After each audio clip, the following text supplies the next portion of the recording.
you should probably expect spoilers.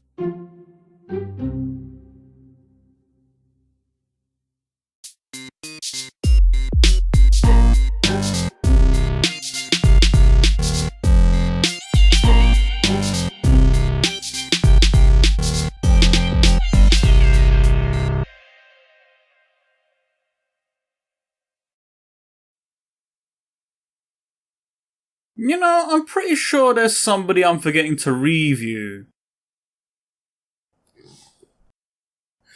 Oh yeah.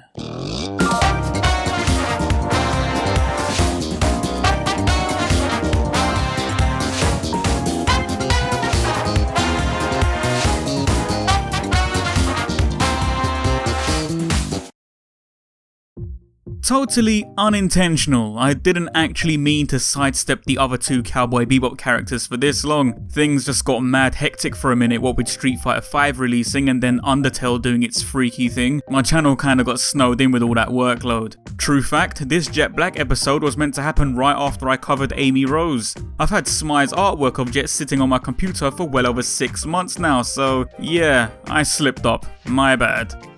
So brief sum up of what Cowboy Bebop is. It's bounty hunters in space. In this futuristic setting, we find ourselves with Jet Black.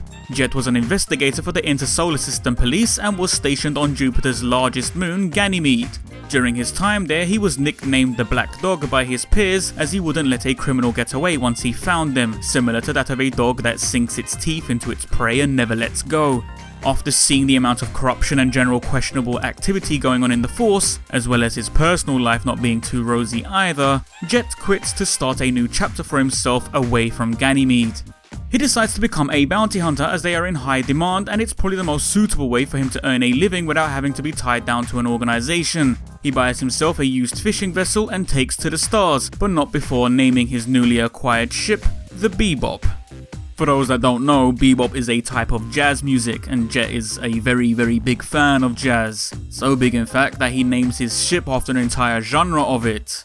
That would be like if I had a sick whip, I would be calling it 1990s West Coast G-Funk.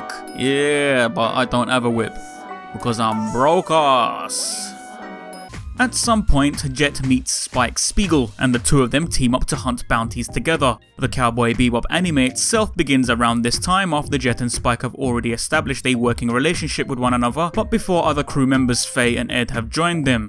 Speaking of which, I spoke about Faye and Ed in my earlier Who Dat episodes, so if you're wondering who they are or what I had to say about them, then feel free to go check those videos out first.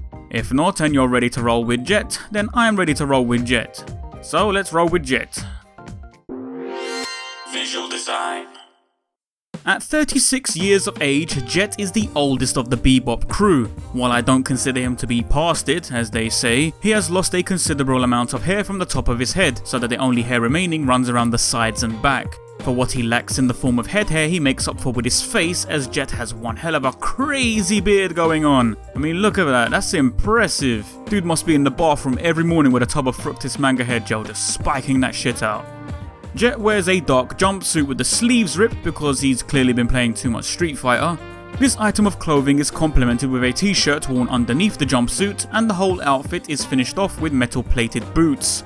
During his days as an investigator for the ISSP, an incident occurred in which Jet was ambushed in a setup and he tragically lost his left arm. Within Cowboy Bebop's lore, the replacement of limbs is entirely medically possible thanks to cell regeneration treatment. However, Jet purposefully chose to have a metal arm instead as a reminder of what had happened. Lastly, his right eye has a scar and some metal plating underneath it that is never given any explanation to in the show, leading fans to speculate if it's related to the same incident or not. The overall appearance of the character is meant to show you that he's been through some shit. Technically, all four main characters of Cowboy Bebop have a troubled past, one way or another, and they each handle themselves differently with their appearance. Looking at Jet, you're probably thinking he's the rough type and doesn't care about being presentable, but it's actually the opposite. Jet owns a number of smart menswear outfits that he never hesitates to put on if he knows he's going to someplace grand and welcoming. The reason for the shabby jumpsuit more than likely points to the fact that his job constantly requires him to be active. Whether he's out hunting a bounty or having to repair something on the Bebop, Jet is always involved in work that can get quite messy, so he would rather wear something that is designed mostly to get covered in dirt than risk getting one of his smarter outfits ruined. It's clear that Jet has a stylish side to him that he doesn't bring out unless the opportunity is there to do so. Unlike Spike, who just throws the suit on and doesn't really care too much how loosely he wears it, Jet is more self-conscious and will be doing last-minute wardrobe checks with his reflection to make sure his tie is done up properly and his hat is on straight. Taking that element into consideration, seeing Jet mostly run around in a jumpsuit further says to me that the guy is constantly having to work, and time to indulge in a little bit of self-pampering is few and far between. It's a design aspect to the character. It shows us through initial appearance that he's a hard-working guy and perhaps his looks don't matter much to him, but through further observation we begin to understand he actually cares about his appearance more than we originally think. Personality. With Jet being the eldest member on the Bebop, he's seen as the wisest of the group and is always ready to give out advice. He is also prepared to put his foot down surrounding matters that he doesn't agree with, and he will have his voice heard whether you like it or not.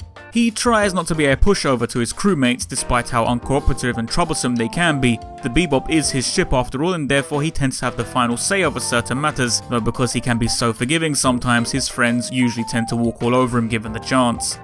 Jet is also very prideful over the things he owns. Whether it be his beloved bonsai trees or the Bebop, whatever it may be, Jet will take great offense if anything of his is mistreated or insulted. It's actually understandable. He owns very little. Everything he does have is located on the Bebop, including the Bebop herself.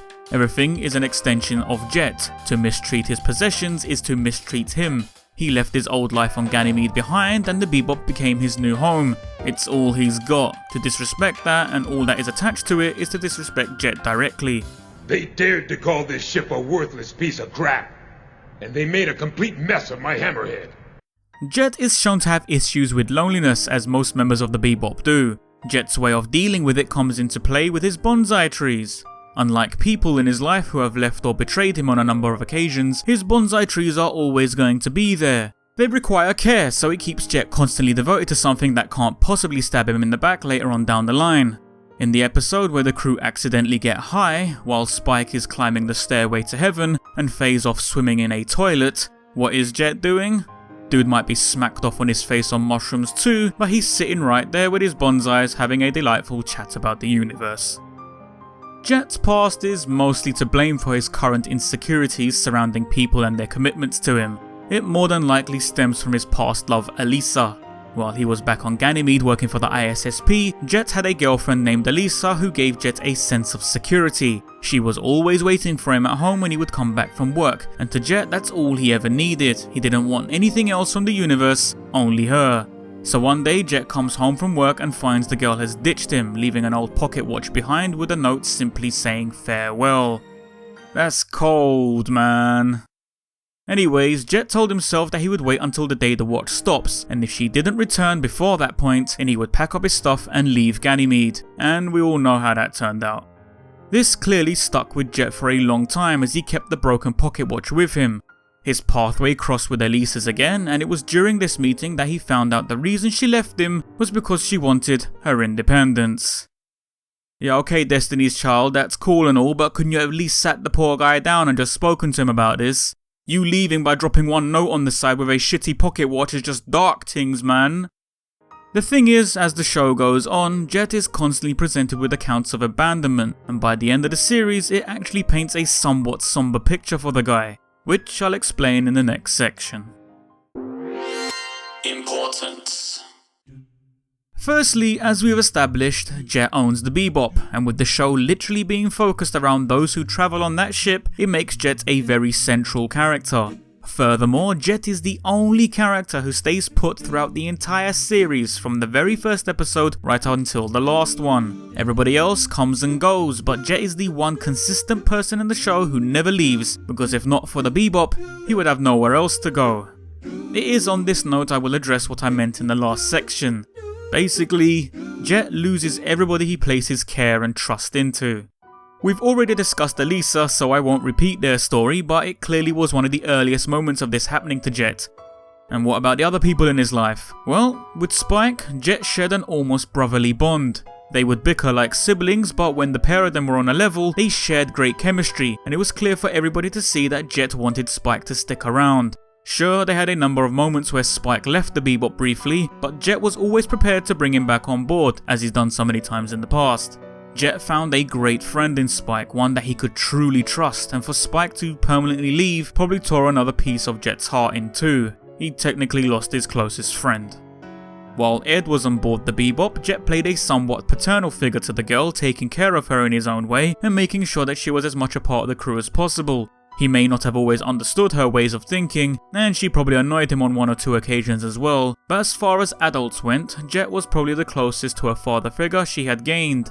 When Ed left the Bebop, Jet, along with Spike, can be seen grieving over her departure in a somewhat comical but oddly relatable way. With food. Eat as much as you can to hold down those emotions and stop yourself from crying. Then there's Jet's old partner Fad from the ISSP. The two of them worked as investigators together until Jet quit the force. Jet encounters Fad again to hunt down an old nemesis of theirs named Uday, who Jet believed was responsible for the setup that caused him to get shot and lose his arm. Of course, with this being a cliched cop story, it turned out Fad was a corrupt investigator on a crime syndicate's payroll and was in cahoots with Uday. In fact, Fad was the guy who shot Jet in the first place. Long story short here, Jet gets a rude awakening about his old partner, which eventually leads to Jet having to kill him in self-defense. Once again, this was someone that Jet had believed was a friend and someone he trusted back in the day. To be informed that his old friend was corrupt and was responsible for robbing him of one of his own limbs was probably a lot to take in so suddenly. With Jet having to kill him too, you can only imagine the weight he carried on his shoulders from this ordeal. But what about Faye Valentine, I hear you ask? Well, that's the kicker in all of this really, isn't it? Throughout the entire show, Faye had been nothing but trouble to the Bebop crew, always running off and sometimes stealing their stuff when she done so. Jet's bond with Faye wasn't like his break-up to make-up friendship with Spike. Miss Valentine was obnoxious and always found a way to press Jet's buttons, to which he hated. Sure, he would reluctantly help her out if she needed it, they were on the same team after all and some cooperation was required of them, but in truth he would usually keep Faye at arm's length because she had never been trustworthy and she wasn't someone he wanted to be close to. And after all is said and done, after every other character has come and gone, and after Jet's own past has all been accounted for, excluding a few bonsai trees and a spacecraft named Bebop, which character does Jet have left? Faye Valentine. There's nothing left for the pair of them, neither of them have anywhere to go, the Bebop is the only home they have. If they weren't entirely friends before, then they're going to have to learn to be friends now. And if they can't be friends, then where would that leave them? Conclusion.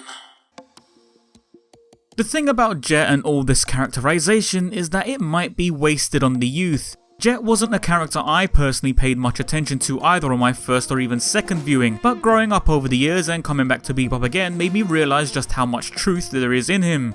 I feel a lot of his story elements apply to the passing of time and growing with age, seeing people come and go in your life and realising not many of those people hang around in the long run. Some stab you in the back, some leave you high and dry, and sometimes the ones you do gel with the most find themselves being drawn away from you due to other life choices.